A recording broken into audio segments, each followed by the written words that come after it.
Not too long ago, Steam began this fantastic practice of having what they call, pull it up here, Steam Next Fest.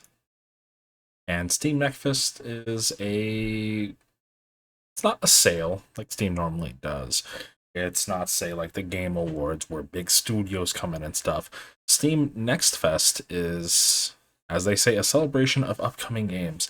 And these are all games that, for them to be showcased here, they're going to be required to have demos for players to go through. And there is an absolute lot to go through.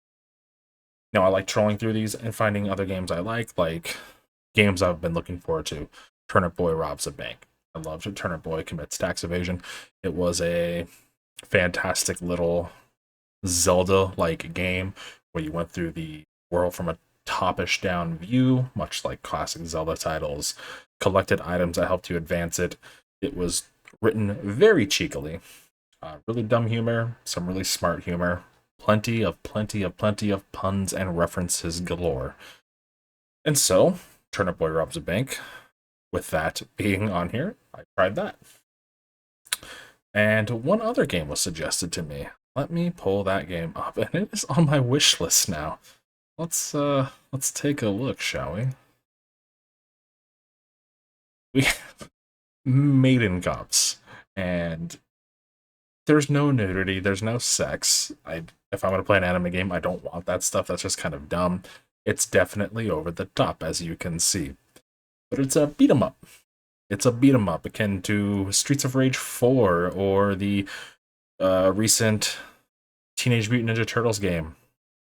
And so I had to play the demo and I had to try it. So this video will have some Turnip Boy Robs a Bank and Maiden Cops. And this game made it to my wish list because it's ludicrous, because it's stupid. Just look at this. Classic retro style pixel art. Good looking skills here. Decent looking environments. Fun looking action. And titties. You can never, ever have too many just good old anime titties in your game. Obviously, they're very tastefully drawn. You can see the little rabbit doesn't even have any. But so let's go ahead and dive into these first two games here real quick. I will go over them. So, thanks for tuning in, and let's get to the actual games. Turnip Boy Robs a Bank is the second title from developers Snoozy Kazoo, who previously released Turnip Boy Commits Tax Evasion, which is about you going on a quest to fight having to pay taxes against the Mayor Onion. Naturally, the next step after defeating Mayor Onion, who turned himself into a god, was to help syndicated crime rob a seemingly infinite bank. So it's a drastic change from the play style of Commits Tax Evasion, which was a old school RPG in the vein of Legend of Zelda, the same kind of top-down view, the same sort of layout, more side quests to do and let you track them. But to progress the story, you would need to complete quests, defeat bosses, collect new items that would let you access new places via various means. Now, Turnip Boy Robs a Bank does keep some of that in it, but it's more in line with a rogue-lite Metroidvania. You do purchase new tools that help you access new areas. They help you rob the bank and earn more money. They help you progress. And there's also a weapon upgrading system and a bunch of weapons you can pick up off the ground from defeated enemies. But more importantly, the further you go in, rooms can and will change. Puzzles will be present and there will be bosses to fight. It is a full-on top-down twin-stick shooter roguelite experience about robbing a bank. I loved Commits Tax Evasion. It was a really fun 4-hour title. It was worth those were a great $15 I spent on the title. It only took me, I think, 4 to 6 hours to beat, and I just did it in one sitting. No idea how long robs a bank will take, but as you can see, it's going on in the background. A little bit of learning curve. You can hold two guns at once. You can switch between the different guns. You have a dodge, which helps you get out of sticky situations and evade enemies. Also, jump through red lasers. Your two weapons you can switch between. You can bring in a various assortment of weapons that you can craft, or you can bring back out weapons that you picked up in previous runs until you get something. The weapon variety was pretty limited in this demo, and the demo length itself is also pretty limited. If I was just better at these bullet hell style of twin stick shooters, I would have been a lot faster to go through. And then I continued just to mess around with a bit after it to see how far I can kind of progress, like the weapon crafting system and whatnot. The weapon crafting system, pretty simple. Every time you bring a weapon out from the bank when you're done with a run, that is if you exit the bank in your truck that you brought in, you can then turn it in for research points to have a weapon crafted for you eventually. And they go up in ability and power. Pistol, shotgun, rifle, pistol, shotgun, submachine gun, and then a rifle. Takes more points. Better weapons you bring out, newer weapons will give you more points. There's also the dark web, which you can purchase tools you need to progress. These are going to be the these are going to be like the items you need to rob the bank better or just progress in general, like buying a pickaxe, which will break down statues for you that are in your way, which then further later on can be used to collect gold to sell for more money after each run, or a laser pointer to cut through safes, or C4 to blow open to cut through small personal safes, or C4 to blow open vaults. Then you have your boss battles. Only one is present in the game, but you can fight him multiple times. It just cuts to the demo's over. Wishlist our game, please. Screen. That's Sergeant Yeehaw, French fried potato, who shoots a minigun. The bullets look like little pigs or cats or something. I'm not sure. But it gets a little ridiculous in there, and that's where I struggled the most with it. Was just trying to get used to that, but then it became much, much easier after that. I was used to actually remember, oh, I can dodge. Oh, I can just kite him around this thing. This thing's bulletproof, etc.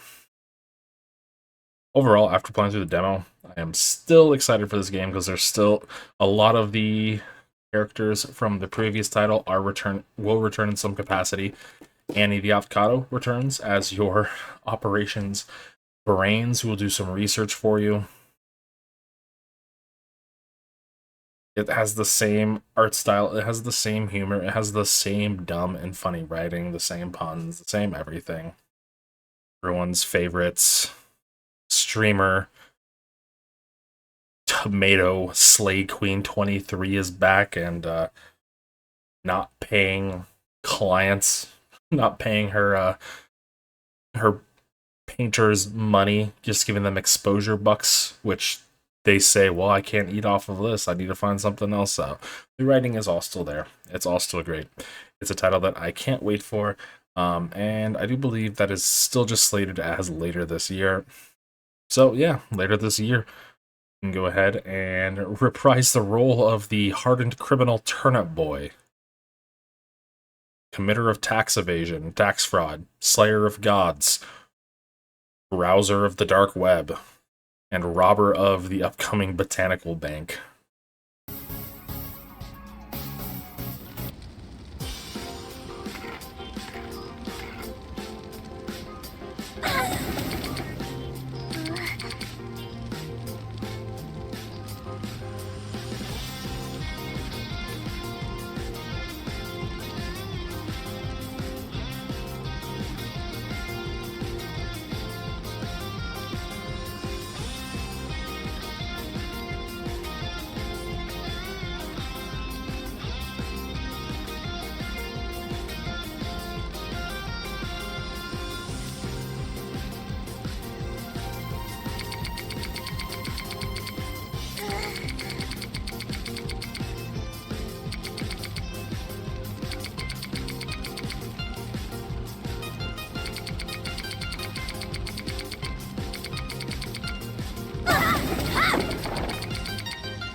Next up here, we have Maiden Cops, and this was just recommended to me on Steam because of other games I played, TMNT and Streets of Rage 4. Love side-scrolling beat-em-up games, and this is one of them, albeit also very different. You have three main characters to choose from: Priscilla Salamander, Nina Usagi, and Mega Holstar. Everyone in Maiden City is some sort of animal girl, animal waifu. And, well, you choose one of those three Maiden Cops and you go through the story beating up criminals and hooligans. Each character has three different special attacks you can trigger. You can also block attacks. Have a run and a run attack. You have a jump and a jump attack. You have a dodge, which you can vertically easily. Different items you can pick up as each one to play with, to fight with.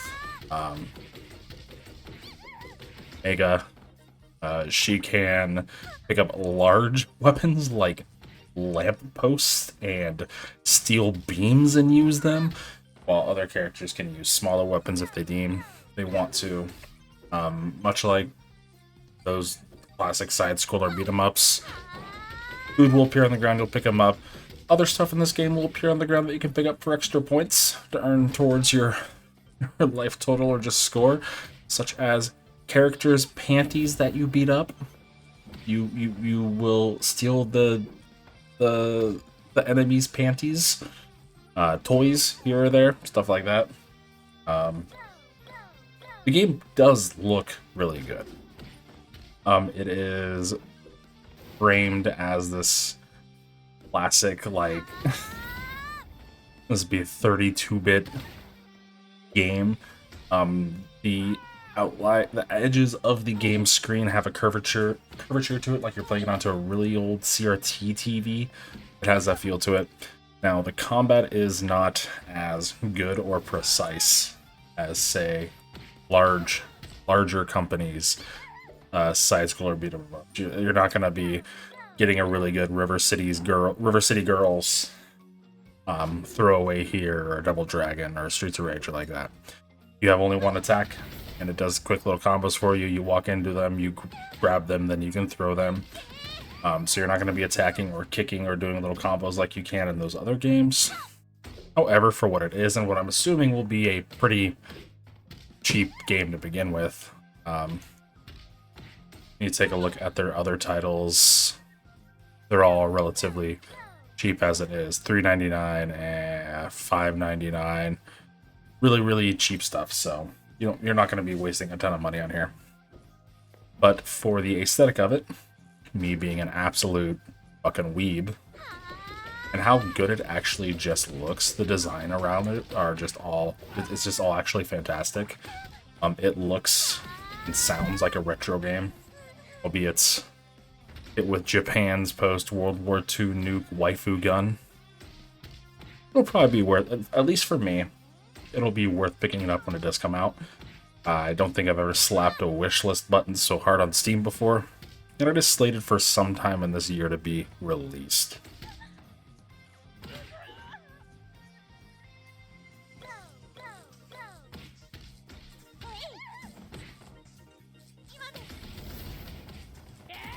I did also play one more game that I forgot to mention in my intro, and that was Deep Rock Galactic Survivor.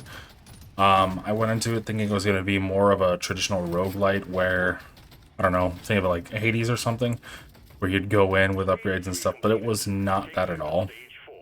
While being sold to me or advertised to me as a roguelite, it is a roguelite in more of the sense of, say, Vampire Survivors, with a little bit more to it. You're dwarf. In the demo, you can only be the scout, and I'm not a big fan of Deep Rock Galactic to begin with. It just doesn't click for me. If it clicks for you, that's great. I have many friends who love the game, but I just can't get into it. There's me and one other guy in my friend group who just can't get into it. Don't know why. Don't know what it is, but it's that setting. Each run will be comprised of, I think, it was 6 different levels where you'll have various rocks that'll impede the paths of enemies and yourself. You can mine your way through to create tunnels or new pathways if need be. You do have like gold and other stuff you can mine as well, other minerals, other plants and stuff you can collect as you progress further and further on. That will help you get new items, level up your maximum health, your experience earned, etc., etc. The thing is you'll level up while playing it, defeating various enemies. They'll drop XP, like Vampire Survivors, and you'll get level ups. And as you go up in level, you'll unlock a new weapon to use. Then you'll unlock further down another weapon to use, and finally you'll get a 4th weapon that you'll be able to unlock and use in your run. Level ups around those, though, you're going to be looking at like reload speed or fire rate or damage, or you'll find artifacts which increase your max HP by 2. There's not a whole lot in this game. Increase XP earned, chance to earn XP when mining a rock, etc., etc., etc., stuff like that. It's just not as exciting in a Vampire Survivors game like that to me. Now, Vampire Survivors was fun when it came out to me, but I really, really ended up liking another one called Halls of Torment, which gave the player much more control over everything, where everything wasn't random. You do have attacks in it that are random, but you do get to aim your primary attack and have some direction over what you're choosing. I would say if it was more like Halls of Torment, which I immediately tried playing it as, thinking I could aim my attacks, which I couldn't. Deep Rock Galactic Survivor, not for me. Not my thing. But I can definitely see if you like the original title, and if you like Vampire Survivors and those style of roguelike games, you can probably get some enjoyment out of Deep Rock Galactic Survivor. But it's just too... it just plays itself too much. You move around, you can go through rocks, you can get some mining speed to go through rocks faster. That's just not fun. I want to be able to aim. I want to play it like a twin-stick shooter like I can in Halls of Torment, if I deem so. But... well, that will wrap up these 3 games that I decided to play the demo for in Steam Next Fest. There are a few other ones I'm going to be giving a try. One I've been looking forward to is Enshrouded, but I don't know if it's going to be a great video to make some sort of impression on. Then there was another one, Quantum Knights. It was like a Chinese or Korean third-person hero shooter in the vein of Black Desert Online and Genshin Impact. It was bizarre. It looked really, really good. The environments, the enemy design looked really good. The knights you get to play as looked really good. The gun design looked really good. Yeah, you're knights with guns. You're wearing full plate mail armor, and you have just fucking guns. The skills looked good when they actually did stuff, but everything else about it was just so meh. The gunplay felt off. Everything, if you weren't matching the correct element, which you can't always do because you can only have 3 of the knights in your squad, so you're always leaving one element out. It's poor design, by the way. Don't do that. Give everyone an option to be everything. It just didn't feel right. You can give it a try. It's a Next Fest demo. It sounds like they've had demos a lot longer than just Next Fest, because popped in and ooh, there's all the free-to-play bullshit you get with a South Korean game or a Chinese game. So I would suggest try it. Just don't get sucked into it. Anyways, thanks for tuning in. I do greatly appreciate it. If you enjoyed the video, please give it a like. And if you enjoyed my content, please subscribe to the channel. It helps out. Thanks for watching. I hope you have a great rest of your day.